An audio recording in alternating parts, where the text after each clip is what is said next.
The forest was deathly silent, broken only by the snap of a distant twig. A shadow moved through the trees, massive and deliberate. Then came the low growl, deep, guttural, and unrelenting. The realization struck like a thunderclap. Something was hunting, and there was no time to run. Hello everyone, welcome to the channel. Before we dive into today's bear attack stories, I'd like to ask for your support by subscribing to the channel. Your subscription is very important to us, so please subscribe to show your support. Click the like button, and now let's get into the first story. We finally reached the Alaskan wilderness by evening, after an exhausting day of travel. The cold wind from the coast brought with it the aroma of salt and a damp chill, as if the air itself wanted to drive us away. Our truck struggled on the muddy road, and when we finally got out, our boots immediately sank into the mud. "This is the place," said Greg, the eldest of our group, patting the hood of the SUV. "The forest is dense here, there's bound to be game. If we don't find a deer, we might even encounter a bear." Bear. The word hung in the air, like a threat. We knew that in Alaska this was their territory and we were the intruders. I checked my rifle, trying to distract myself. "I'd rather we didn't run into a bear," chuckled Ian, our third companion. "We came here to hunt, not to go to war." We set up camp near a small grove where the trees sheltered us from the wind gusts. The campfire crackled, warming our faces and hands, but our backs froze as soon as we stepped away. Greg was pouring tea, his face focused but calm as always. "We'll head out in the morning," he said. "Today we'll rest, tomorrow we'll split up. Jack, you take the eastern side, I'll take the north, Ian the west." "East?"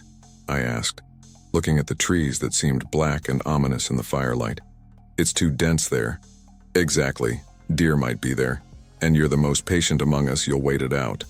I didn't argue. Greg always knew what he was doing. At dawn, I set out in the direction Greg had indicated. The air was fresh but frosty, and I didn't want to breathe deeply. My lungs immediately burned with cold. The ground under my feet was damp but starting to freeze, and the crunch of each step echoed. I walked slowly, trying not to make unnecessary noise. The trees stood close together here, their bare branches intertwining as if creating a trap for me. My own pulse thudded loudly in my ears. After an hour, I found a suitable spot. An old fallen tree formed a shelter behind which I could hide. I sat down, clutching my rifle, and began to wait. At first, everything went well. The forest was quiet, except for occasional bird cries and the rustle of wind in the treetops. But the longer I sat, the more I felt that something had changed. The wind seemed to die down, but with it disappeared all sounds. No birds, no cracking of branches. Just absolute silence. I tensed, going over everything I knew about such moments in my head. Animals leave an area when something large appears. Wolves? No, they would have given themselves away with howling. Then, suddenly I heard a crack somewhere to my left. The sound was heavy, as if something big had broken a branch underfoot. I turned and froze. "Deer?" I whispered to myself, trying to calm down, but the sounds continued. Now it wasn't just a crack, but a rustle, as if something was moving through the bushes. I gripped my rifle and stood up. A chill of fear ran down my spine, but I suppressed it. "It's okay, Jack," I said to myself, trying not to panic. "Look, listen." The figure appeared suddenly, and I almost fired before I realized it wasn't a deer. It was a bear. A huge grizzly that moved slowly but confidently. Its head was lowered to the ground, sniffing the tracks left by me or someone else. My breath caught. I knew what I needed to do. Don't move. Don't shout. Don't look it directly in the eyes. But telling yourself is one thing, controlling your own body is another. The bear raised its head and looked at me, and its eyes gleamed like two embers in the twilight. "Damn," I whispered, realizing it was too late to retreat.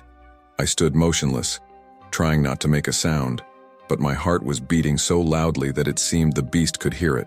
The bear looked at me for a few more seconds and then, to my horror, took a step forward. "Go away," I whispered, not taking my eyes off it. "Go away, beast." It stopped. Its huge paws sank into the damp earth, claws glistening in the rare rays of sunlight. I felt a cold drop of sweat run down my back, and suddenly the beast turned. It stepped to the side as if losing interest, and disappeared behind the trees. I stood, not moving, for another 10 minutes until I was sure it had gone. When I finally relaxed, My hands were shaking, and my breathing was still erratic. Returning to the camp, I told Greg and Ian what had happened. "A bear?" Greg asked, his face becoming serious. "Are you sure?" "I'm sure. It was huge, came almost right up to me." "Consider yourself lucky." Ian chuckled, pouring hot water into his tea. "Such encounters usually end badly." "Maybe it was just passing through," Greg added. "But be even more careful tomorrow. If it's decided this is its territory, we're unwelcome here." This thought nagged at me all evening. When the sun set beyond the horizon, the forest around us was enveloped in complete darkness. Only the flickering light of the campfire illuminated our faces, and against the background of its crackling, the silence seemed even louder. We sat by the fire, and each seemed to be lost in their own thoughts. "Are you sure it was a grizzly?" Greg asked, breaking the silence. His voice was calm, but I sensed a hidden wariness in it. "I'm sure," I replied, putting down my cup of unfinished tea on the ground. "The size, color, gait, it's definitely a grizzly. Must be a young one then," Ian added, adjusting his seat on the log. "The older ones usually avoid people more."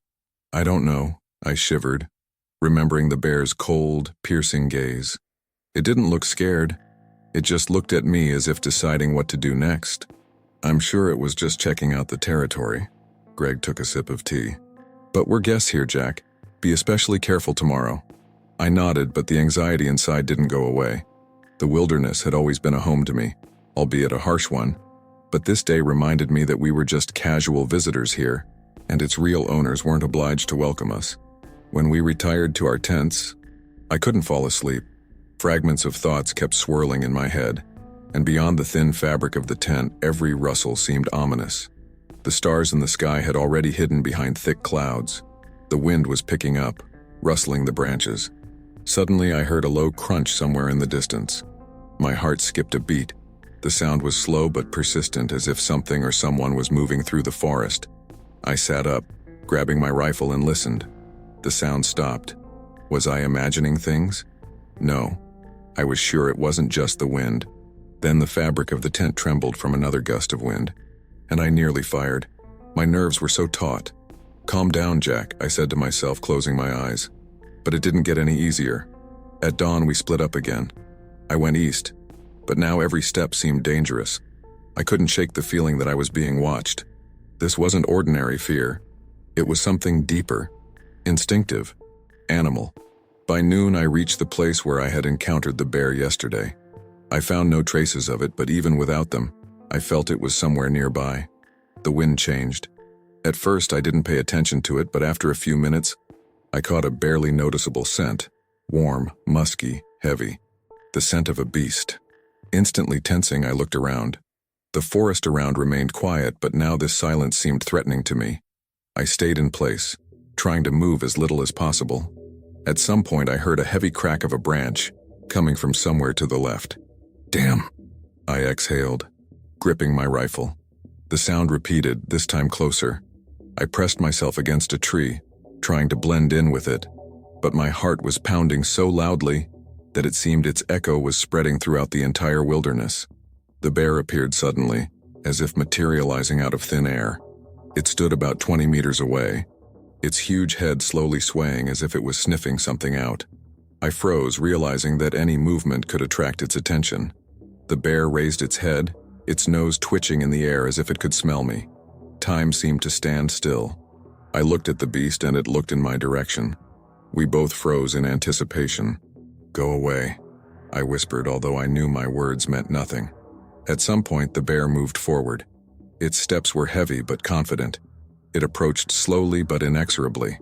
I raised my rifle, pointing it at the beast, but my fingers were trembling. Should I shoot? If I miss, it will definitely attack. But the bear suddenly stopped. It raised its head again, sniffed the air, and turning, disappeared into the thick bushes. I stood rooted to the spot for several more minutes until I was sure the beast had gone. My legs felt like cotton, but I forced myself to move. Returning to the camp, I told Greg and Ian what had happened. "It's coming back," I said, sinking onto a folding chair. "That's bad," Greg frowned.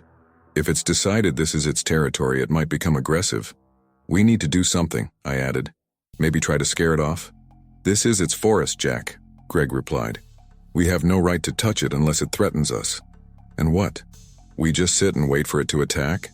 Calm down. Ian stood up and came over to me. Bears usually don't attack without reason. If we're careful, it won't harm us. But I wasn't sure. The bear sensed our weakness. It was evident in its behavior.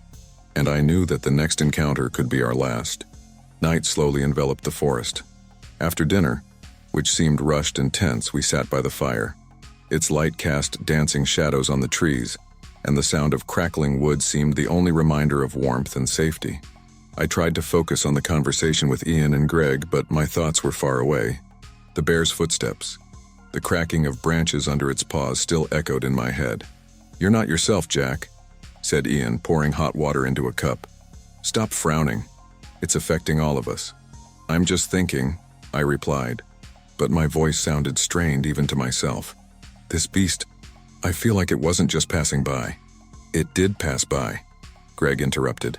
His gaze was direct and stern. "A bear won't attack without reason, and if you keep being nervous, you might provoke it yourself." "I can't shake off the feeling that we're being watched," I exhaled. "It's like, when someone's looking at you from the dark but you can't see anything." "It's your nerves," Greg said calmly, shaking his head. "It's dangerous here. No one's arguing, but we're doing everything right. The fire, the noise, all this keeps the beasts at a distance." After this conversation, it became a little easier, but not for long. The wind intensified, and its gusts howled in the treetops as if some low voice was singing in tune with the forest. The sky was covered with gray clouds that merged with the horizon, making the darkness even thicker. "There's going to be a storm," Ian noticed, looking up. "Can you smell it?" Indeed, the air had become heavy, smelling of damp earth and something metallic, like before a downpour. "Perfect," I muttered. "Now we'll be left without a fire." "We'll manage." Greg came closer to the fire to arrange the remaining logs. Better rain than that bear returning. The night started quietly. We retired to our tents, agreeing that Greg would take the first watch. He walked around the camp with a flashlight, checked the weapons, and sat by the fire. I wrapped myself in my sleeping bag but couldn't fall asleep. Every rustle, every sigh of the forest beyond the tent seemed to me a sign that it had returned. Finally, unable to bear it, I looked outside. "Jack, go to sleep," Greg said without turning around. "It's quiet here." "I can't," I admitted, sitting next to him. "Would you sleep after looking into a bear's eyes?" Greg didn't answer. He just sat, staring into the darkness. "Jack," he said finally, "do you know what to do if it comes?" "Yes," I lied. But at that moment I realized that I didn't know. Somewhere far away, a dull crack was heard and then a low growl. It wasn't the wind, not a cracked branch. It was a sound that made your blood run cold. Greg instantly tensed, his hand reaching for the rifle. I froze too, trying not to move. We listened. The sound repeated, this time closer. The growl was deep, as if the earth beneath us was vibrating from it. "Jack, go wake Ian," Greg whispered. I nodded and quietly headed towards the tent where Ian was sleeping. But approaching him, I froze. Should I tell him?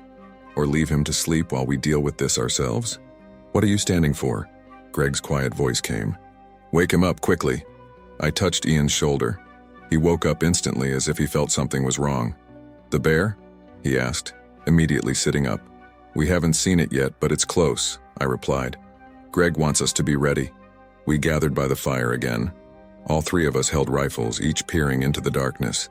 The storm hadn't started yet, but the sky was getting heavier with each passing minute. "If it appears, shoot only in the air," Greg reminded. "No aggression, otherwise we'll anger it." "And if it attacks?" Ian asked. "Then don't miss," Greg cut off. His words sounded like a sentence. I felt the cold creeping into me, despite the heat of the fire. Suddenly the silence was torn by a loud crack. This time the sound was closer than we expected. The bear emerged from the forest right towards us. It was enormous, its silhouette looming in the firelight. Its eyes gleamed and its nostrils flared, catching the scent. I raised my rifle but didn't shoot. Greg raised his hand, stopping us. "Quiet," he said. "Don't move." The bear took a step forward, then another. Its breathing was audible even from a distance, heavy and low. "Go away," I whispered, not understanding whether I was saying this to it or to myself. But the bear didn't leave. It stopped, sniffing the air, and then rose on its hind legs. Its huge figure towered over us like a giant. "Shoot in the air, Jack," Greg said. My heart was pounding so loudly that I could barely hear his words. But I did as he said. The shot tore through the night, deafening like thunder. The bear flinched, dropped to all fours, and began to back away. Its gaze lingered on us for another moment before it disappeared into the darkness. We remained standing by the fire, unable to move. "It's gone," Ian finally said. "For now," Greg added. "But this isn't over yet." And I knew he was right. Morning came, but instead of relief, it brought a new wave of tension. It seemed that the night had left an imprint on the forest that was felt in every shadow. The fire had burned out, leaving only warm embers, and Greg, Ian, and I silently packed our things for the day's hike. "How are you?" Greg asked, nodding in my direction as I strapped my rifle to my shoulder. "Fine," I answered, but it wasn't true. My sleep that night had been fragmented, filled with images of the bear emerging from the darkness. "Don't forget about yesterday," he added. "If you see it again, stay calm. Panic is your main enemy." I nodded. This time, Greg decided to split us up differently. Ian was to stay at the camp to reinforce the perimeter and keep the fire going, while he and I went out to scout. The forest in the morning light looked deceptively peaceful. Sunbeams broke through the dense canopy, illuminating dewdrops on the grass. But the further we moved away from the camp, the more I felt that this beauty was just a facade. "Last night you did the right thing," Greg said when we stopped in a small clearing to mark our map. "You fired, and it left," he added. "The beast doesn't want conflict, it's just testing us, you understand?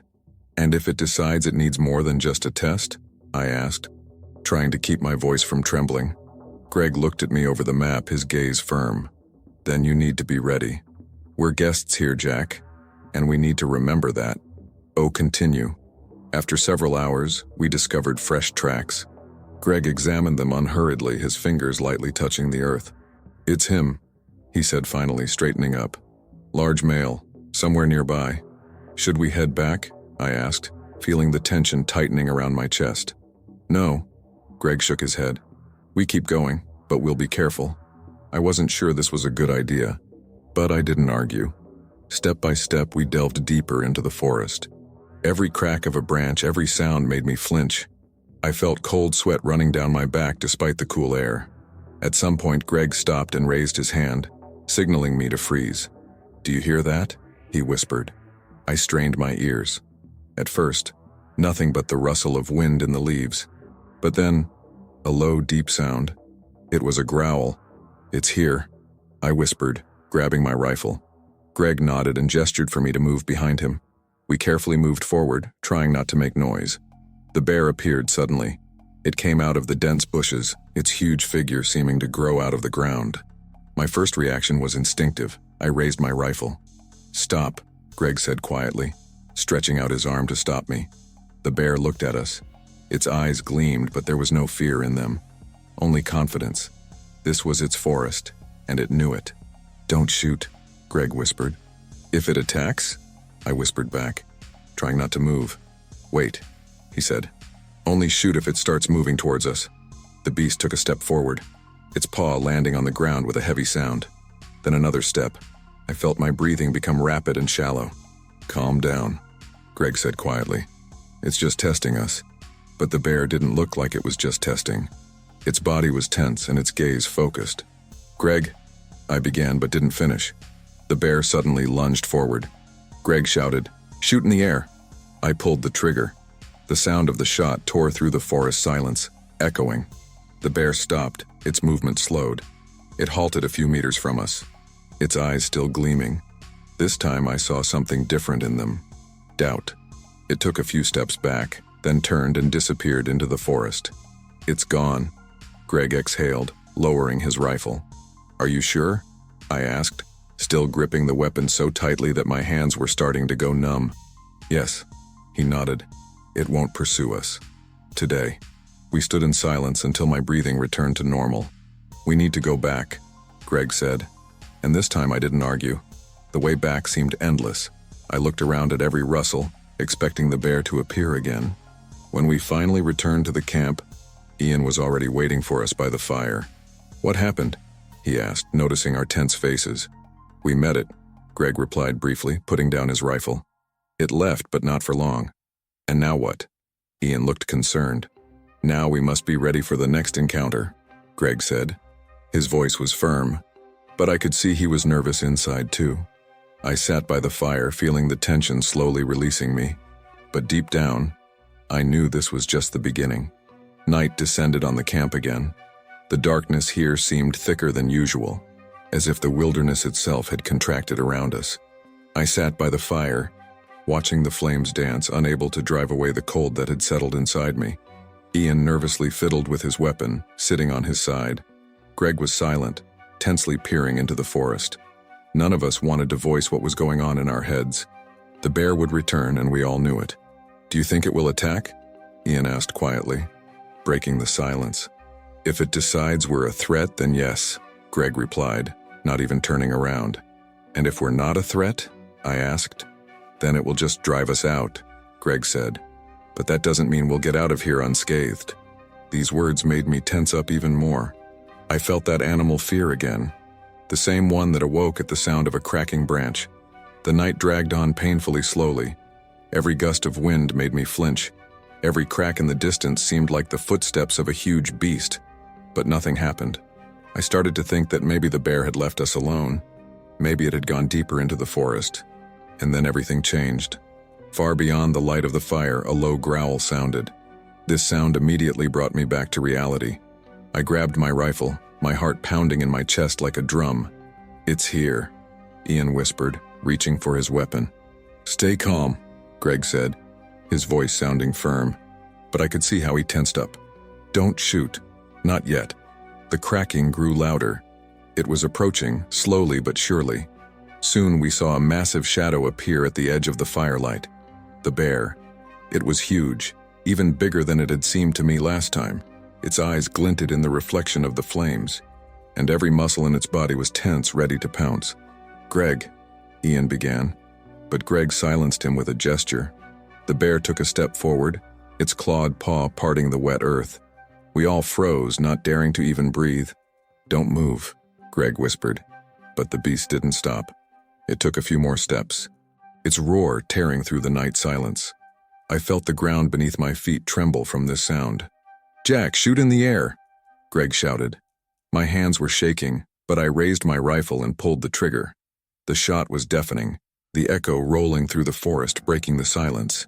The bear stopped. It roared even louder, then dropped to all fours. "Once more," Greg commanded. I fired again, and this time the bear took a step back. Its eyes were still gleaming, but now there was hesitation in them. "Is it leaving?" Ian asked, his voice full of hope. "No," Greg shook his head. "It's assessing us." The bear roared again and made a lunge forward. This time its paw hit the ground so close that dust and dirt flew in our direction. "If it comes any closer, shoot," Greg said, gripping his rifle. Everything happened in an instant. The bear rushed forward, and Greg fired. The bullet hit the beast in the shoulder, making it roar in pain. But this didn't stop it. It leaped, and I felt its huge paw strike me, knocking me off my feet. I crashed to the ground, pain searing through my body like fire. My head was buzzing, and the left side of my face burned with a sharp, stabbing pain. I heard Greg and Ian's shouts, their shots blending with the beast's roaring. The bear was wounded but didn't retreat. Its roar was so loud it seemed to fill all the space around us. "Jack, get up," Ian shouted, but I could barely hear him. I tried to stand, but my legs were like cotton. All I could do was crawl towards the firelight. Shot after shot, the bear finally retreated. Its paws left deep marks in the earth, and blood was dripping from its shoulder. It stopped, looked at us one last time, and then disappeared into the shadow of the forest. "Jack!" Ian ran up to me, helping me get up. "Are you alive?" "Yes," I replied, feeling blood streaming down my neck. "But my ear..." Ian looked at me, his face pale. "Damn," he exhaled. "You need a doctor?" Greg approached, holding his rifle at the ready. "It's gone," he said, looking around. "But not for long. My ear, I reached for my head, but Greg stopped me. "Don't touch it," he said sternly. "We'll treat it." "We'll. But right now the main thing is to stick together."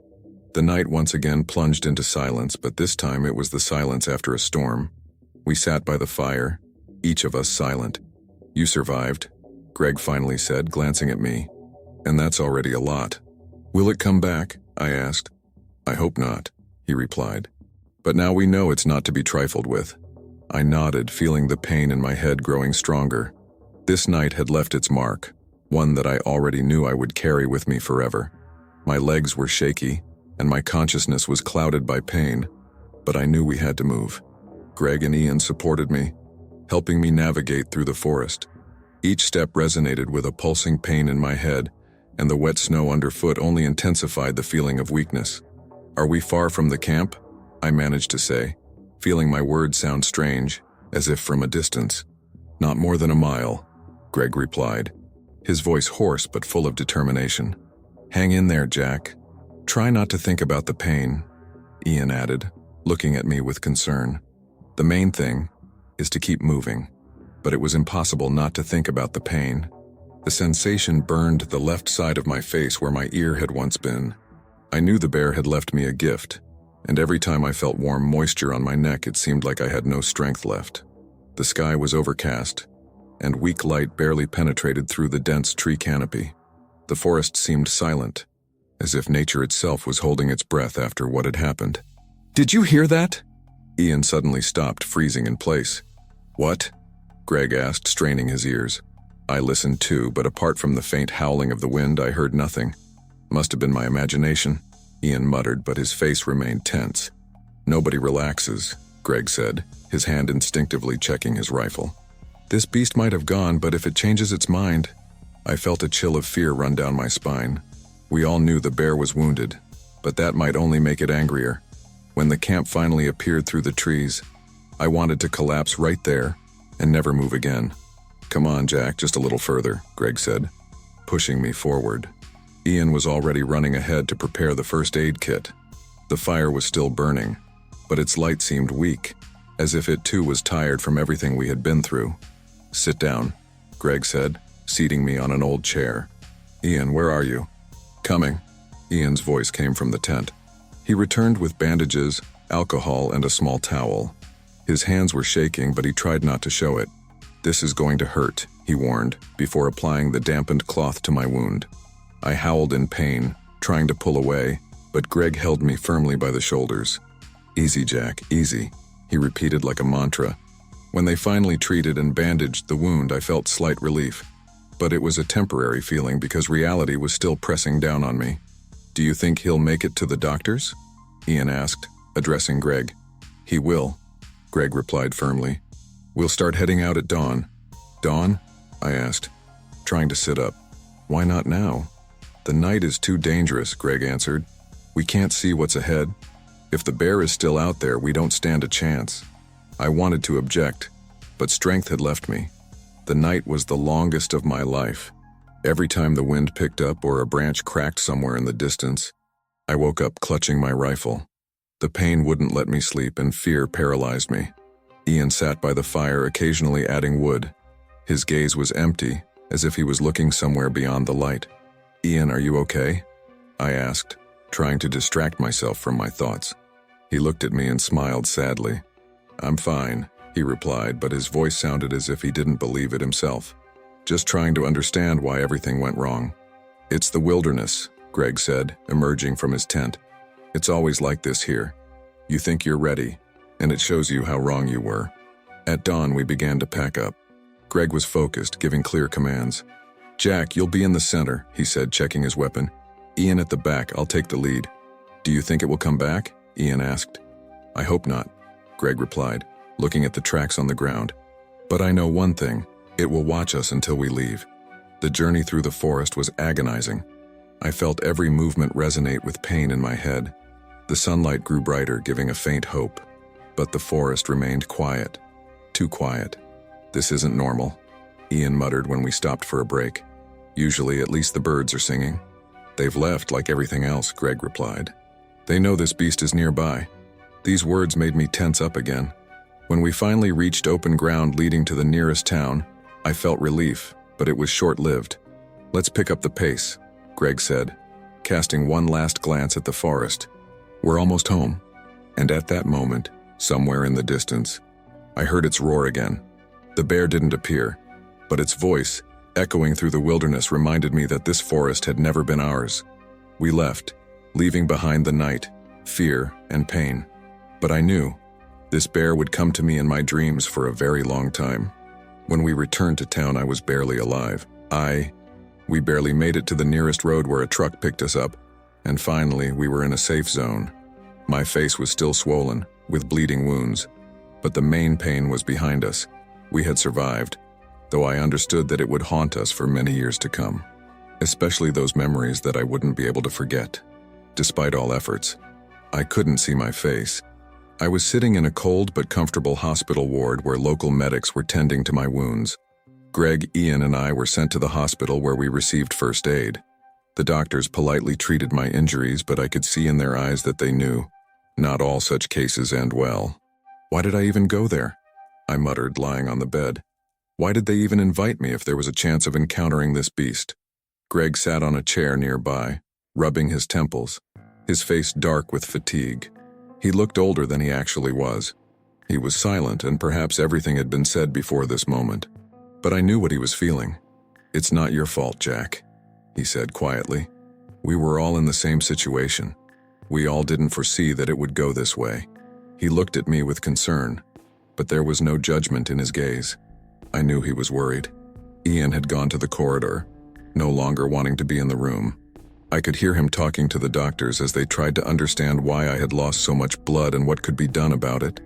I closed my eyes, and for a moment, it seemed to me that I was back there, in that dark forest, with that terrifying roar, with that bear's gaze that would never let me go. I knew this wouldn't just be a nightmare. This would be with me always. A couple of hours later, we all gathered in the corridor.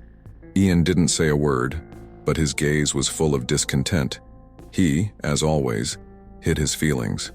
But there was something tense in this silence. We waited while the doctor finished with my wounds, and after that we could move on. "I don't think we can forget all this so easily," Ian said, shifting in his chair, his voice not aggressive, rather subdued. "We all went through this, and the question isn't whether we'll return to the forest, but how we'll live with this going forward." Greg was silent, but I felt that he was processing the situation again, trying to understand what to do next. "Yes, you're right," I said, turning my head. "But we all need to remember one thing. We're alive, and that's already a lot." Greg nodded, but I noticed that in his eyes was some hidden fear that he was concealing. He understood what we had all been through, and that it wasn't just about wounds or lost body parts. These were deep, invisible traumas that remained inside us. When I was finally offered to go for an examination, I went with Greg and Ian to the doctor's office. His face was serious, but he said there were no serious injuries apart from the loss of part of my ear and a couple of deep scratches. "You're lucky," the doctor said, treating the last wounds. "This bear could have done much more than this, but it's important to remember that you always need to be prepared for such a case." I didn't know exactly what I was supposed to feel at that moment. Perhaps gratitude for staying alive, or, conversely, fear of what could have ended much worse. But I was sure of one thing. I was no longer the same. I had become a person who had survived a real fight for life, and it had changed me. 2 days later, we left the hospital. But despite this, I couldn't shake the feeling that we hadn't left that place. It wasn't just pain. It was a memory that stayed with us. And it seemed that even in the city, among people and buildings, the forest was still nearby. Ian, Greg, and I were sitting in a small cafe when we finally decided to talk. "We can't just forget," Ian said, twisting his coffee cup in his hands. "I can't. I'll be constantly thinking about this. It won't pass." "I know," I replied, "but we have to move on. We have to understand that life continues. We survived. We need to be grateful that we're alive, that it didn't end fatally." "It will cost us a lot of time," Greg said, his face remaining serious. "You're right, but all we can do now is stay together and support each other." Ian looked at us, but his face remained tense. "We won't be silent about this," he said quietly. "We will remember what happened, and we will hold on to it. But we shouldn't remain in these memories. We need to move forward." I realized that Ian was right. Time doesn't stop, and if we don't move, if we get stuck in this moment, then these memories will consume us. We have to move forward, despite what we've been through. We returned home, but inside me, there was still this invisible trace. Sometimes it seemed to me that this wasn't just a trace of a wound, but a real part of my soul that had changed forever. I had become a different person, and it wasn't just related to losing an ear or becoming weaker after that encounter with the bear. This was an internal process. I understood that what happened would leave its marks, but these very marks could become part of our strength. I had to learn to live with this. Several months passed and I returned to the forest again. I couldn't stay away from it. I knew that if I didn't return, if I didn't face this fear, it would continue to haunt me. So I went back. It wasn't easy. I still felt the traces of those events within me, and although the wound on my face had healed, something inside me wasn't healing. Greg and Ian didn't come with me, but I understood that they were returning too. We all continued to live our lives, but we didn't forget those events.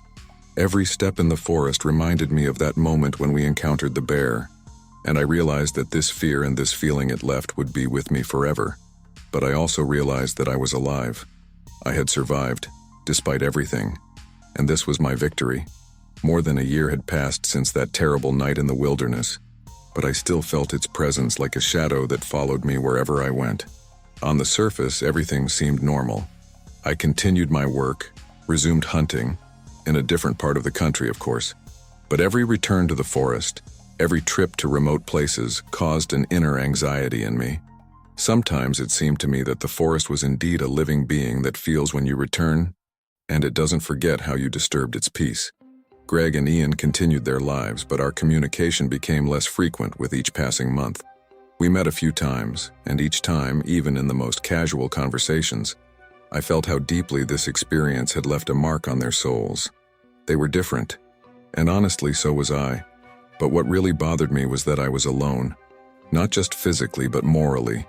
We all faced what we had experienced, but no one knew how to overcome it. Sometime in the fall, I returned to my hometown where I spent my childhood, hoping for at least some temporary relief from these memories. But as soon as I crossed the familiar line and found myself in familiar places, I realized that I couldn't hide from what was haunting me. Like an invisible guardian, every corner reminded me of those wounds that I couldn't see, but which I felt in my soul. I came to my home, sat in an old armchair by the window, looked at the empty, rain-fogged street, and thought that despite all this world that seemed so distant to me, I had only one battle, with myself. The recovery process was difficult. The pain was gone, the wounds had healed, but something remained inside. I learned to ignore the constant fear when I was in the forest, but I could never forget those bear's eyes that looked at me with cold, merciless interest. Greg suggested meeting a few months after that incident. We agreed to meet at a small cafe in the city center. He arrived first, as usual, with a gloomy face that was always his signature. He looked aged, tired, and in his eyes was a kind of heavy gaze. "How are you?" I asked, sitting down at the table. Greg nodded but didn't answer immediately. His eyes were searching for something, as if he was trying to understand how to express his feelings in words. "I went hunting recently," he finally said, sighing heavily. "But it wasn't easy for me. You know, I thought that over time everything would pass, but it all comes back again and again. I'm trying to let go, but something always pulls me back." I didn't say anything. Words would have been superfluous. We both knew that this wasn't just about the bear. It was about what we all had experienced and what remained in our souls. Greg continued, "You know, I thought that if we just hadn't gone there, nothing would have happened. But we went, and it changed everything." He fell silent. I could see how all this was turning inside him, how he was trying to understand what was right and what wasn't. "We didn't know," I finally said. "We couldn't predict what would happen, but it's not our fault." Greg raised his gaze and met my eyes. "You're right," he said, "but I still feel like something is missing. I keep thinking we could have avoided this, and I can't shake this feeling." A few days later, I met with Ian. He had changed too, although he didn't seem to notice it. His face had become more tense and his gestures had become abrupt, as if he was always on the verge of something. He couldn't contain this inner discomfort, and it worried me. We met at the same cafe, and when I entered, he was sitting with a cup of coffee in his hands, silently looking out the window. "You haven't changed," I said, sitting across from him. He shrugged. "And you?" Ian replied, not raising his eyes. "Do you think we'll return to what we were before?" To those times when we lived and didn't know what real threat was? I was silent. Ian was looking out the window again, as if trying to find answers there. I don't know, he continued finally. I don't know how to go back. This changes a person, you know? I can't forget and I can't stop thinking about it. We were both silent. These words were like a blow to the head, and I didn't know what to say. Because this wasn't just a scar on the body that heals over time. This was something more that continues to pull you into the depths, not letting you forget. I continued to struggle with myself. Friends were busy with their own affairs, and I lived in this inevitable loneliness. Everything that happened was connected to those memories that I couldn't drive out of my head. It was difficult for me to return to normal life. I started seeking comfort in ordinary things. Work, trips, small joys. But deep down, I understood that these were just temporary distractions. Closer to winter, Greg called me again. You know I can't live like this anymore, he said, his voice filled with desperation. I think we need to return to that very wilderness. We can't just leave it like this. I was shocked. I didn't think I would ever hear such words. But Greg continued. We can't continue being living dead. We survived this. But until we return there and go through it all again, we won't be able to move forward. I was silent, not knowing how to respond. Don't be afraid, Greg said, sensing my silence. I know it's scary, but it's necessary. We have to do this. We need to go back and finish what we started. There was determination in Greg's voice. He was ready to face what seemed to remain alive in his memory. And I realized that maybe this was exactly what we needed to do. 2 months later, we found ourselves back in the same forest where it all began. The forest greeted us with the same dense gloom it had greeted us with before. We walked through this place again, but now something had changed. We walked with a purpose, with the intention of ending this. We couldn't continue living with what was unfinished. When we found the place where everything had happened, we were silent. No words were needed. We stood looking into the darkness and understood that this wasn't just a forest. It was a place that had become a part of us. After this return, I felt something change inside me. I couldn't explain exactly what it was, but I knew one thing. I was now free. I had managed to let go of what was holding me back. I was able to return to life. Greg, Ian, and I didn't meet as often anymore, but we were connected. We all knew that we had experienced something greater than just an encounter with a bear. It was an encounter with ourselves, with what makes us human. And although we couldn't erase the traces of the past, we learned to live with them, and this became our strength. This isn't the end. It's just the beginning of what we were obliged to understand. That forest, that bear, all of this will forever remain with us like an invisible shadow. But now, having faced this face to face, we were no longer afraid to move forward. We were alive. As time passed, the physical scars healed, but the emotional ones remained. I found myself often sitting by the window of my apartment, looking out at the bustling city life, yet feeling somehow disconnected from it all. The bear's roar still echoed in my dreams, and I would wake up in cold sweats, my hand instinctively reaching for my damaged ear. Greg called me one day, his voice sounding stronger than it had in months. "Jack," he said, "I've been thinking. We need to do something with this experience. We can't let it consume us forever." I listened, curious about what he had in mind. "I've started writing about it," he continued. "Not just for myself, but I think our story could help others who face trauma in the wilderness, maybe even save lives." The idea resonated with me. It was a way to transform our pain into something meaningful, something that could potentially prevent others from going through what we did. Ian was hesitant at first when we approached him with the idea. "I don't know if I want to relive it all again," he said, his eyes distant. But as we talked more, I could see a spark of interest growing in him. "Maybe," he finally conceded, "maybe it could help me process it all." Over the next few months, we met regularly, pouring our experiences onto paper. It was painful at times, reopening old wounds, but it was also cathartic. We laughed, we cried, we argued over details, but most importantly, we healed together. As our story took shape, we realized it wasn't just about a bear attack. It was about friendship, survival, and the resilience of the human spirit. It was about facing our deepest fears and coming out the other side, changed but unbroken.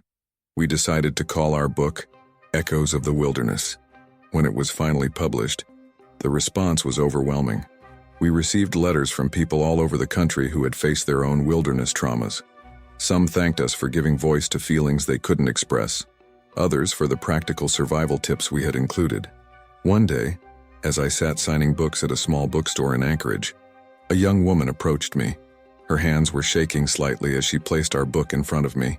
"Your story saved my life," she said softly. She went on to explain how she had been better prepared for her own encounter with a grizzly because of what she had read in our book. She had managed to avoid a direct confrontation and escape safely. In that moment, I felt a warmth spread through my chest. The pain we had endured, the nightmares we had faced, it all seemed worth it. We had turned our tragedy into a beacon of hope and knowledge for others. As I looked at Greg and Ian, who were also at the signing, I saw the same realization in their eyes. We had come full circle. The wilderness had nearly broken us, but in sharing our story, we had found a way to reclaim our strength and help others in the process. That night, as we sat around a table in a small Alaskan pub, raising our glasses in a quiet toast, I realized that while the bear had left its mark on us, we too had left our mark on the world. We had taken our trauma and turned it into something powerful, something that could guide and protect others. The wilderness would always be a part of us, its echoes forever resounding in our hearts. But now, those echoes carried not just fear and pain, but wisdom. And this was a report. Before we go to the next one, leave your opinion in the comments. We would love to know. Now let's move on to the next one. Dawn over Lake Superior broke through the dense morning fog, tinting the water a dull golden color. I sat on a log by my campfire, warming my frozen hands. Fishing here was more than just a hobby for me. It was almost a ritual. Every time I came here, this corner of the wild gifted me with long-awaited tranquility. The fire crackled, sending thin wisps of smoke skyward, and a freshly brewed pot of blackberry tea bubbled in the kettle. I took a sip and felt warmth spreading through my body. The forest around seemed serene. Only the wind swayed the tops of tall pines, creating a quiet melody to which one could easily doze off. The dogs, two loyal huskies, Rex and Luna, lay by the fire, comfortably settled on dry branches. They accompanied me on every fishing trip, guarding the camp and warning of approaching uninvited guests. But this morning, their usual relaxed state was disturbed. Rex raised his head, ears perked, while Luna growled softly, looking towards the forest. "What's up, old boy?" I asked, stroking Rex's scruff. "Squirrel or fox?" Rex just whimpered softly, continuing to listen to the sounds of the forest. His anxiety transferred to me. The forest around suddenly fell silent. No birdsong, no insect chirping, not even the usual sound of wind. This sudden silence alarmed me. I stood up and looked around. At first, nothing unusual. The shore of Lake Superior stretched out on both sides, strewn with small pebbles. The forest, as always, was dense and impenetrable. But something was off. It seemed as if nature itself was holding its breath.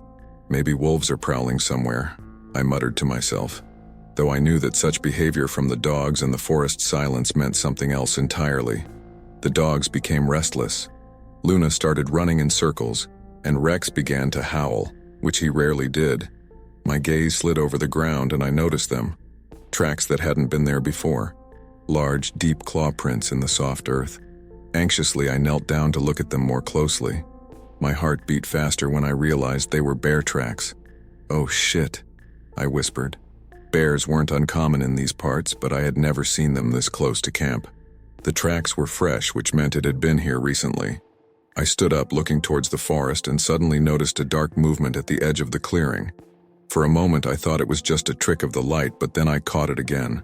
The silhouette of a large animal hiding among the trees. The dog started barking, trying to scare off the uninvited guest. I grabbed the axe lying by the fire and turned to them. "Quiet," I said, trying to keep my voice calm. "Quiet, guys. We're not looking for trouble." At that moment, I realized how vulnerable I was.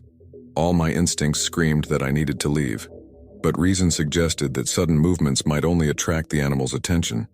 I glanced at the fire. It was still burning. This was my only weapon if the bear decided to approach. The dogs, as if understanding my thoughts, stood between me and the forest. Luna continued to growl, while Rex kept his gaze fixed on the dark silhouette. The silence of the forest became unbearable. I slowly picked up a dry branch from the fire, its end flaring with bright flames. Everything inside me was trembling, but I forced myself to take a few steps forward. "Hey!" I shouted towards the forest, hoping to scare off the predator. "Go away, come on!" My voice echoed, but the only answer was silence. The bear didn't show itself, but I could feel its presence. Every nerve in my body screamed danger. Suddenly there was a rustle in the bushes, and for a second I thought it was finally leaving. But then the silence was torn by a low growl that made the hair on the back of my neck stand up. The dogs barked even louder, lunging forward, but I sharply called them back. "Back! Rex! Luna! Come here!" They froze, though their bodies were tense, ready to pounce, and I remained standing, clutching the burning branch, trying to decide what to do next. The dark silhouette disappeared into the forest as suddenly as it had appeared. The forest filled with sounds again, as if nothing had happened, but I knew this wasn't the end. The tracks on the ground and the dog's behavior clearly indicated that the bear was still nearby, watching. I extinguished the branch in the fire, feeling my hands shake slightly. The dogs returned to me, still alert but less aggressive. I sat by the fire trying to gather my thoughts. "Okay, Jack, don't panic," I said to myself. "Just be alert. The fire will be enough to keep it at a distance." I checked my rifle, though I knew it would be of little help in case of an attack. At that moment, I realized calmness and caution were all that could save me in this situation. The wilderness never forgives mistakes. Night slowly gave way to a gray dawn, but the sense of anxiety didn't leave me. The forest around my camp continued to maintain an oppressive silence. Even the faint gurgling of water in the lake seemed subdued. The dogs remained on guard. Rex sat motionless, listening intently, while Luna periodically circled the camp, growling softly from time to time. I got up from the ground, adjusted the knife in its sheath, and stepped towards the water to rinse my face. The ice-cold water refreshed my thoughts a bit, but the fear from what I had seen yesterday didn't let go. The bear was close. Too close. "We need to get out of here," I muttered to myself, looking at my reflection in the water. But leaving wasn't so simple. The boat was at the other end of the shore, 500 meters from the camp, and it was loaded with my fishing gear and food supplies. Not taking them meant leaving myself at the mercy of fate in this wild place. I sighed heavily and turned to the dogs. "Rex, Luna, to the boat," I commanded, pointing in its direction. They darted forward but immediately stopped, howling. A dull crack came from the forest, as if something huge was breaking branches. The sound tore through the morning silence, making me freeze. My heart started pounding harder and my palms became sweaty. "He's here," I whispered, not taking my eyes off the dark wall of trees. Luna suddenly started barking, darting forward, but I called her back loudly. "Come here, back!" "Luna!" She froze halfway, growling softly again, but obediently returned to me. Rex remained nearby, not taking his eyes off the forest. The moment stretched like eternity until the sound came again. This time closer, louder. It was a low, guttural roar. "Damn it!" I gritted my teeth, grabbing the rifle. "If he comes out here, I'll have to shoot." But the bear didn't appear. It remained invisible, hidden behind the dense thickets, but its presence was felt in everything. The air seemed to become denser, and every rustle echoed in my head. I forced myself to slowly step back towards the fire, trying to stay calm. "You hear me, beast?" I shouted, trying not to show fear. "Go away, there's nothing for you here." The only response was the cracking of branches somewhere ahead. The bear was moving, but its path was chaotic. It wasn't attacking, but it wasn't leaving either. I sat on a log, maintaining my grip on the rifle, and added a few dry branches to the fire. The flames flared brighter, and I hoped this would at least scare the animal away a bit. Rex and Luna pressed against me, their bodies trembling, but they remained ready. Suddenly, my gaze was drawn to something on the ground. A few meters from the fire, among the grass lay a fish that I hadn't managed to put away last night. It was attracting the bear, and this became obvious. "So, that's what it is," I muttered, clenching my jaw. "Need to get rid of this crap." The dogs howled again, their anxiety growing. I stood up and quickly grabbed the fish, trying not to waste time. But as soon as I took a few steps towards the water, a loud roar came from the forest that made my blood freeze. The bear emerged from the shadows, its massive body blocking the line of trees. It was huge, with thick brown fur and black eyes staring right at me. "Back! Back!" I shouted, waving a burning branch to drive the beast away. The bear froze, rising on its hind legs. It was even bigger than I had expected and looked truly terrifying. But the fire seemed to make it think twice. It growled, shaking its head, but didn't step forward. The dogs were straining to move, ready to lunge at it, but I ordered again, "Don't move, stay." I threw the fish towards the forest, as far away from the camp as possible. This maneuver seemed to work. The bear turned, dropping to all fours, and headed towards the thrown prey. I used the moment to retreat to the fire. The dogs obediently followed me. Minutes stretched like hours as I watched the bear sniff the fish. Its behavior seemed strange. It wasn't just hungry, but clearly irritated, as if something was provoking its aggression. "What's wrong with you, beast?" I said quietly, watching its every move. Suddenly it raised its head, looked in my direction, but to my relief, growled again and slowly went back into the forest, taking the fish with it. I exhaled, feeling the tension gradually release. "What a night," I said, looking at the dogs. "That's it, guys. We need to pack up. We're not staying here anymore."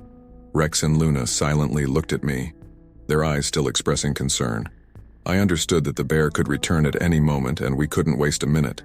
The trail to the boat was short, but at that moment it seemed endless. Each step echoed with a dull pain in my legs, and my gaze kept returning to the forest, which seemed alive. Every shadow could be the silhouette of the bear. Rex and Luna walked beside me, their ears tense, and every rustle made them stop. I gritted my teeth, holding onto the rifle, though I knew that if the bear attacked, I didn't have much of a chance. I had taken burning embers from the fire in a tin can, planning to use them to quickly light a new fire. It was the only plan that came to mind. "Come on, guys, let's go," I said quietly, trying to keep my voice calm, but inside I was shaking with tension. The forest was dark, even though the sun had already risen above the horizon. The trees around seemed to loom over me, their crowns blocking the light. The silence that had seemed frightening the night before now pressed with new force. "Just a little further," I continued, more for myself than for the dogs. But after a few steps, Luna froze and growled. The hair on her back stood up. Rex stopped nearby, but didn't howl as usual, just breathing heavily, as if he too felt that danger was very close. "What's there?" I whispered, peering into the thicket. My gaze caught it almost immediately. Between the tree trunks, the bear appeared. This time it wasn't hiding. Its massive figure stood in the shadows, but even from there I could see its eyes, which were looking right at me. There was no fear in them, only a cold, instinctive hunger. "No, no, no," I whispered, realizing there was no point in running. The bear took a step forward, and I felt the ground tremble slightly under its weight. I slowly raised my hand with the rifle, but deep down I knew one shot wouldn't be enough to stop such a beast. All I had was fire. "Back!" I shouted, retreating to a small clearing behind me. "Go away!" The bear stopped for a moment, but only to start moving again. Its massive body moved smoothly, but every muscle seemed taut, ready to lunge. Its muzzle was covered with scars from previous fights, and this only intensified the horror. Suddenly the dogs broke loose. Luna rushed forward, barking deafeningly, while Rex stood between me and the beast as if trying to protect me. I shouted, "Luna, back! Rex, come here!" Luna tried to grab the bear by the paw, but the beast struck her with its claws, throwing her aside.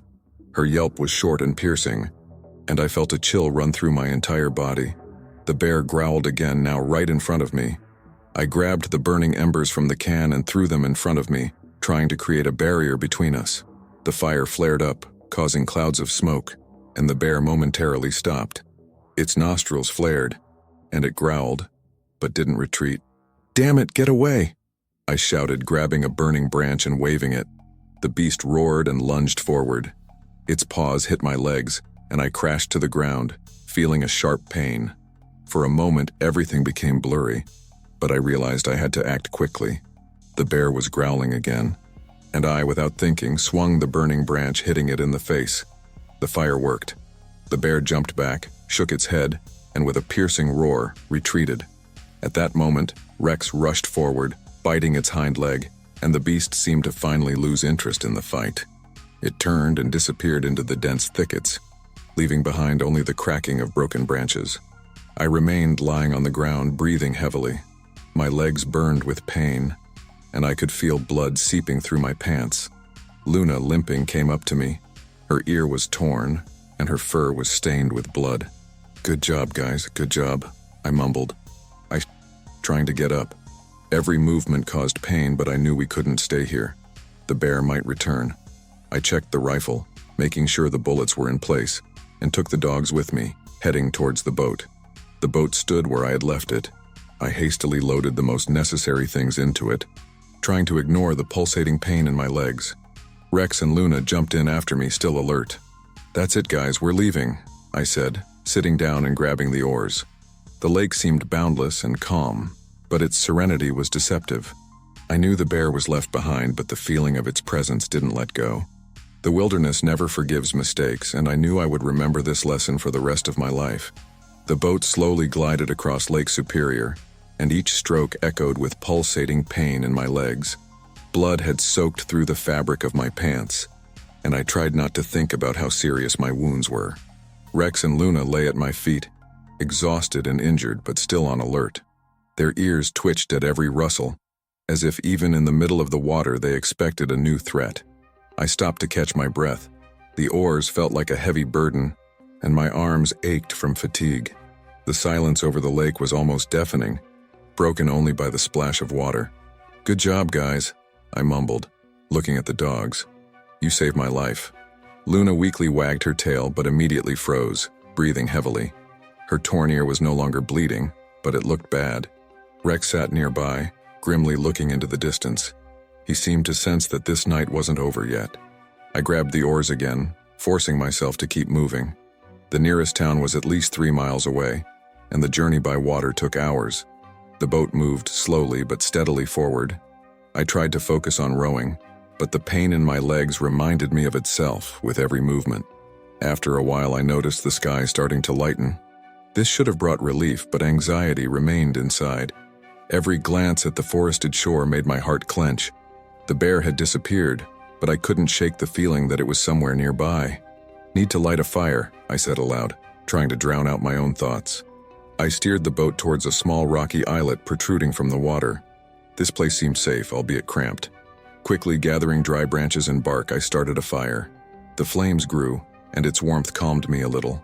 The dogs came closer to the fire, curling up, but their eyes didn't close. They were still on guard. I examined my wounds. The bear's claws had left deep cuts on my right leg, which were slowly bleeding. Tearing strips from my shirt, I made a rough bandage, tightening the fabric as much as I could bear. The pain was unbearable, but the blood seemed to be stopping.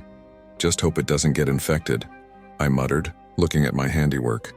We couldn't stay on the islet for long, but I needed at least a little rest. As I sat listening to the crackling of the fire, something in the forest caught my attention again. A distant cracking of branches, similar to what I had heard at night. It could have been the wind, but I doubted it. The dogs raised their heads simultaneously, and Rex growled softly. I grabbed the rifle, turning towards the shore. The dark shadows of the forest weren't moving, but I thought I saw movement. My eyes might have been playing a cruel trick on me from fatigue, but I couldn't risk it. "Just try it, beast," I said quietly, raising the rifle. "I won't give up." Time dragged on slowly. Minutes felt like hours, but nothing happened. The forest remained quiet, and only the sound of water filled the air. I started to think that the bear had gone for good, but suddenly Luna stood up, looking warily at the shore. "What do you hear, girl?" I asked, feeling fear rising inside me again. Then I saw it. The bear stood at the edge of the forest, barely visible in the morning twilight. Its silhouette was as huge and frightening as before. It didn't move, just stared at us. My hand tightened on the rifle, but I knew shooting was pointless at this distance. "Watching, are you?" I muttered. Trying to keep my voice steady. "Well, watch then. I'm not afraid of you." It was a lie. I was afraid, terrified to the core, but the bear didn't move. It just stood there like a shadow while I sat by the fire, straining every nerve. Suddenly it turned and went back into the forest, disappearing as abruptly as it had appeared. My breathing was heavy, but I knew this wasn't the end. The bear wasn't giving up, it was just waiting. I patted the dogs, who seemed to understand that our battle wasn't over yet. "We'll get out of here, guys," I said, looking at the fire. "We have to get out." The sun had already risen, bathing Lake Superior in a soft golden light, but its warmth was barely felt. The boat gently rocked on the waves when I finally grabbed the oars again. The dogs lay at my feet, exhausted, limping, but alive. Their loyalty instilled a strange calmness in me, despite the pain and fear I was experiencing. "Well, guys, one last push," I said, more to myself than to them, and took another stroke. My arms ached. Every muscle in my body protested. I felt my legs buckling from weakness, and the wounds on my right leg burned with pain. I couldn't allow myself to stop. If I didn't make it to town, they would only find us here weeks later when the bear returned for its prey. "Water, just a little," I whispered, realizing my lips were dry and my throat parched from tension. I looked around the boat and found my aluminum flask. It was half empty, but it should be enough to hold out. After taking a few sips, I passed the water to the dogs. They drank greedily, noisily, as if they had forgotten that danger still lurked nearby. While I rested, I looked at the shore of Lake Superior slowly passing by. This place, which I had always loved, now seemed alien. The forest looked not like a source of life, but like a black void hiding danger. "You know, guys," I said quietly, stroking Rex's scruff, "I won't come back here. Let the wilderness live its life, and I'll live mine." Luna raised her head, as if in agreement, but her wariness hadn't disappeared. From time to time she growled at the water or the forest, and I understood. She could still sense the bear. The nearest town was about an hour away, but suddenly I heard a sound that made my heart stop. From afar, from the shore, came a guttural roar. The bear. It was still there. My fingers tightened on the oars, and I forced myself to move faster. The boat responded with a sharp jolt, its bow cutting through the water with doubled force. "Just try to come here," I muttered through clenched teeth, looking at the shore, but the bear didn't appear. The roar subsided, and I started to hope that the beast had just decided to go deep into the forest. However, the feeling that it was watching me didn't let go. "Don't stop," I said to myself. "Just row." When the town shore appeared in the distance, I felt relief mixed with exhaustion. On the horizon I could see small houses, a wooden pier, and several fishing boats. This was salvation. "We did it," I said, turning to the dogs. "Almost home." Luna barked, but her voice sounded hoarse. Rex just sighed heavily, lowering his head. They had almost no strength left. Just like me. I steered the boat towards the pier, and when it gently bumped against the wooden piles, I heard voices. 2 men stood by the water, discussing the catch, and immediately noticed me. "Hey!" I shouted, trying to get their attention. "Help!" One of them, a sturdy elderly man in a jacket and with a beard, raised his head and waved. "What's wrong with you?" he shouted. "You're covered in blood." "Bear attacked," I managed to say, feeling strength leaving me. The men hurried to the boat, pulling me ashore. I collapsed to my knees, feeling my legs give way and my body protesting against any movement. The dogs remained in the boat, but one of the men, young and agile, helped them get out. "You okay, man?"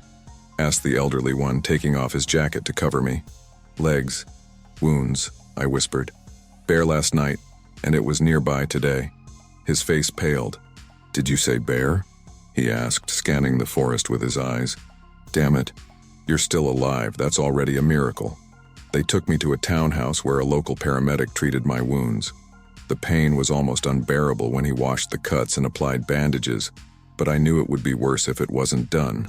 "Lucky the bones are intact," said the paramedic, tying the last bandage. "But you took a serious risk, man. A bear in these parts is no joke." "I know," I replied. "Now I know better than I'd like to." Meanwhile, a ranger entered the room, a tall man with a grim face and a rifle over his shoulder. He listened to my story, occasionally nodding, but his gaze remained cold. "It was a grizzly," I said, finishing my story. "Huge. The roar, I can still hear it in my ears." The ranger shook his head. "If it came out to a human, it means something made it do that. Either hungry or injured. We'll inspect the forest, but you should know we can't kill it without reason. The law prohibits it." "I understand," I said quietly. He nodded and left, leaving me alone with the paramedic and the dogs. That night I slept in the house, but my sleep was restless. Every rustle outside the window made me jump up, grasping for an imaginary rifle. The bear didn't return, but its presence seemed to have stayed with me forever. The sun was just rising, painting the sky in soft shades of pink and orange.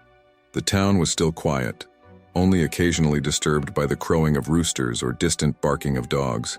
I sat on the porch of the house where I had been sheltered, pondering how to convey to people the danger lurking in the forest.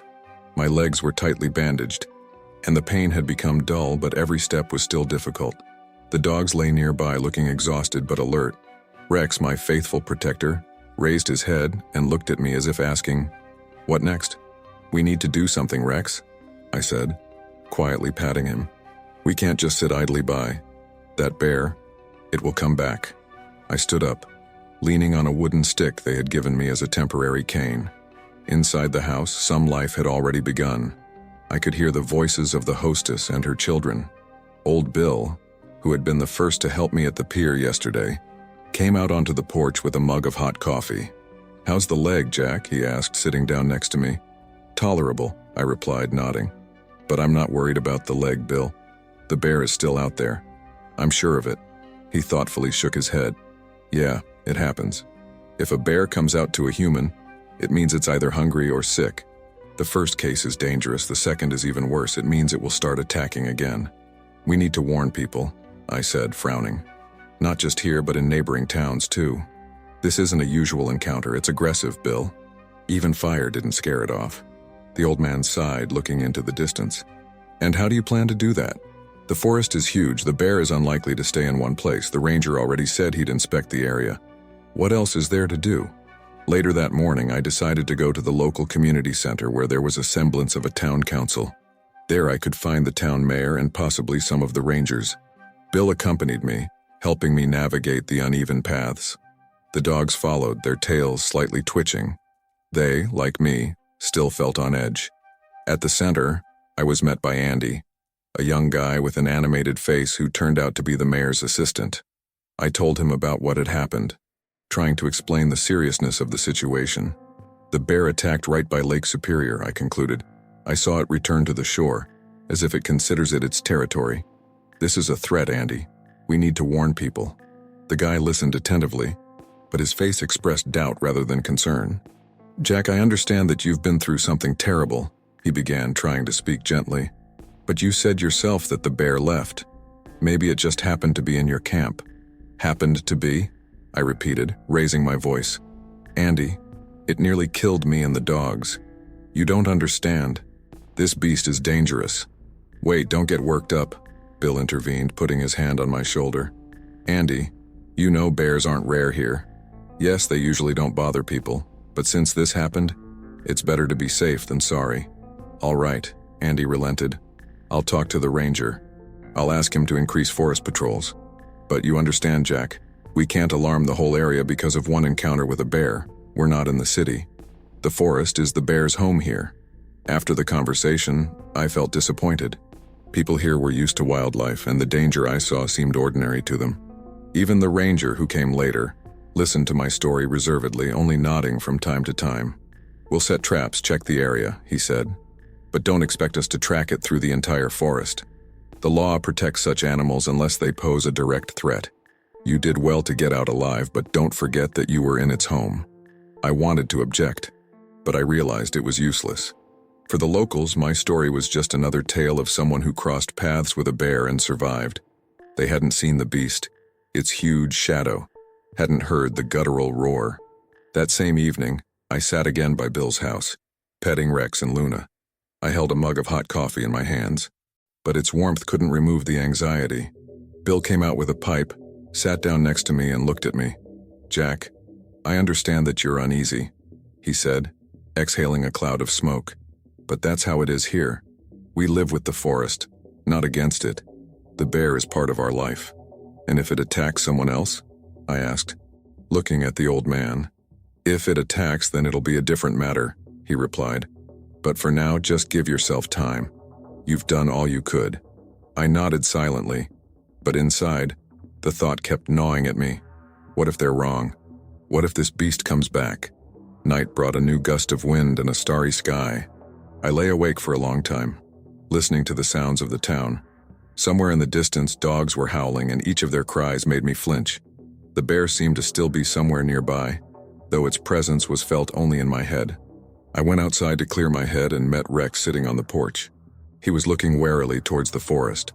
"You feel it too, don't you?" I asked, sitting down next to him.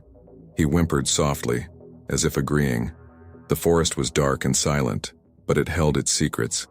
I knew the bear might return, but this time I would be ready. After a sleepless night, morning greeted me with a quiet dawn.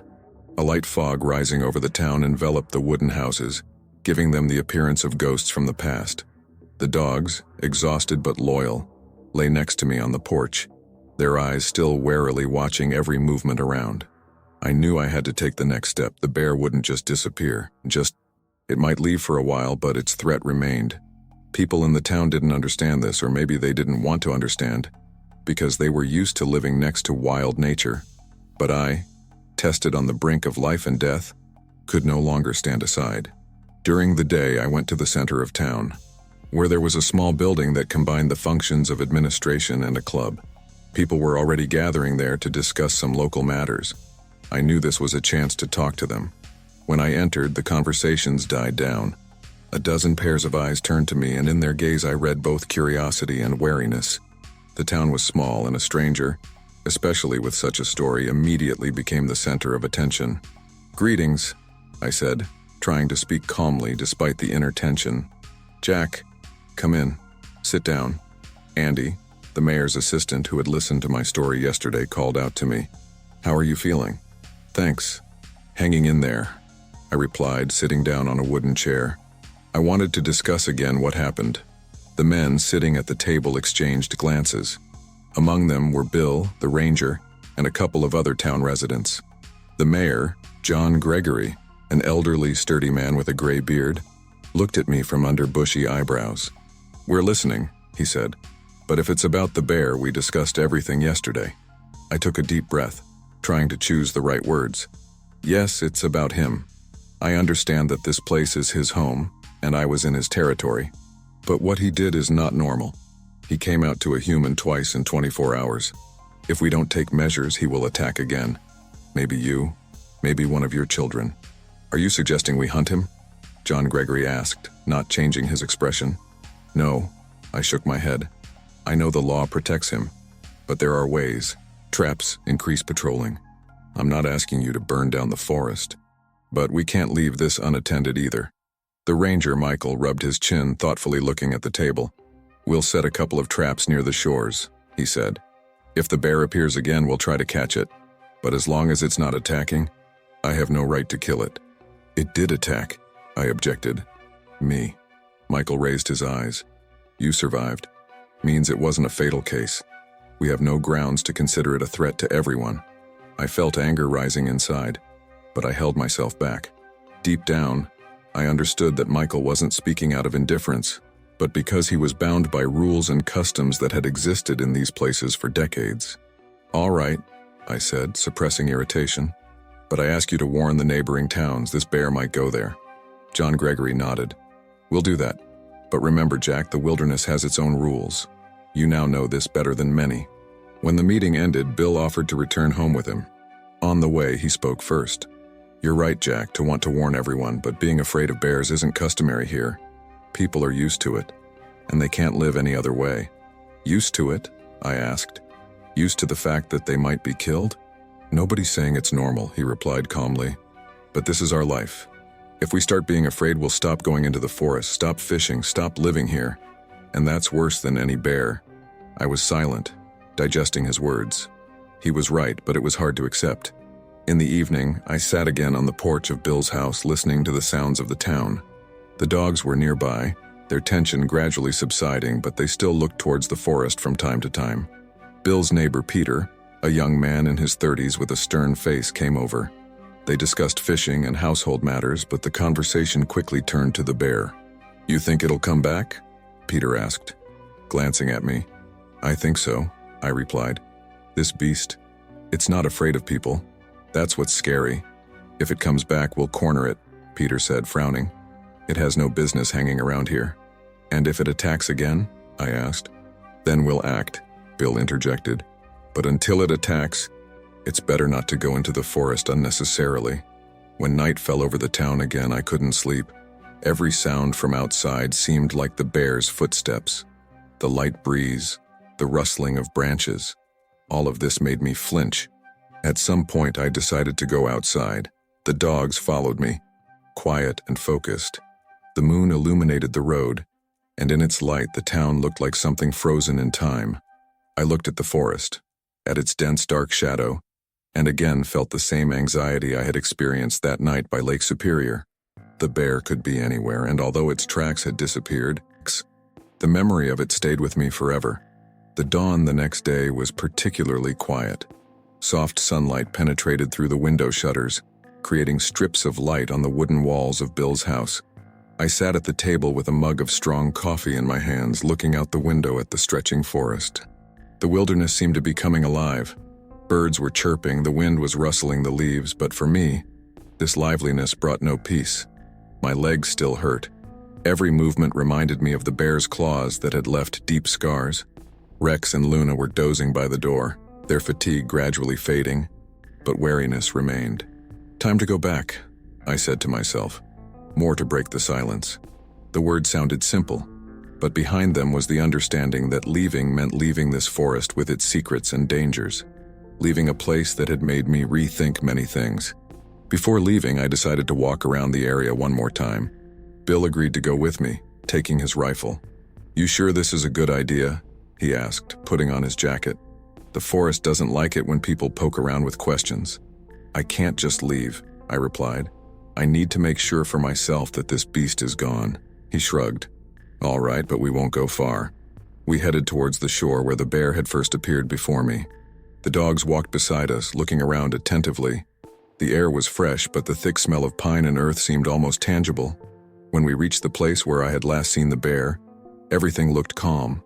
The tracks in the sand had long since disappeared, washed away by water, but it seemed to me that its presence still lingered in the air. "It's quiet here," said Bill, leaning on his rifle. "Maybe it's gone." I wanted to answer, but a faint sound stopped me. A crack of a branch. Rex froze, ears pricked, and Luna growled. I felt adrenaline rushing through my blood. "Did you hear that?" I asked, gripping the rifle. Bill nodded. "Yeah, something's moving." We stopped, peering into the dense greenery before us, but nothing happened. Maybe it was the wind, or a small animal slipping through the bushes, but we both knew that in these parts, such sounds could mean anything. "Let's go back," Bill finally said. "There's nothing for us here. If it's gone, searching for it is pointless, and if it stayed, better not to cross its path." I slowly nodded. He was right. The forest didn't want to reveal its secrets, and I wasn't ready to solve them. Returning to town, we met Michael, the ranger. He was driving an old Jeep and stopped next to us. "All quiet?" he asked, leaning out of the window. "Yeah," Bill replied. Silence all around. Michael looked at me. "You planning to leave today?" "I think so," I said. "I've done all I could." "That's right," he replied, nodding. "The bear might go deep into the wilderness, especially if it's not disturbed. But you, Jack, you did well. Not everyone can withstand such a trial." I didn't know what to say. These words sounded like praise, but there was also sadness in them, and a hidden warning. "Thank you," I said, looking him in the eye. "I hope it won't come back." "If it does, we'll deal with it," Michael replied, starting the engine. "And you take care of yourself." In town, they saw me off like a friend. Bill extended his hand to me, shook it firmly, and said quietly, "The wilderness leaves marks not only on the body, Jack. It stays inside, but you'll manage." I nodded, feeling a lump in my throat. Rex and Luna climbed into the car, their muzzles poking out of the window. They too were ready to leave, but I saw in their eyes the same thing I felt myself. The memory of what had happened would stay with us forever. As the car started moving, I looked at the forest one last time. Its dark crowns reaching into the sky seemed endless. Inside it remained the bear, or what it symbolized. Strength, wildness, unpredictability.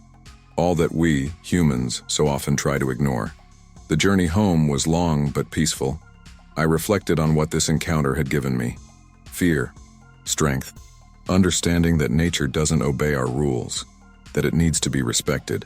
Now I was left with scars, both on my body and in my soul, but they were a reminder that I had survived. And now, every time I light a fire, even in my own backyard, I always let it burn all night.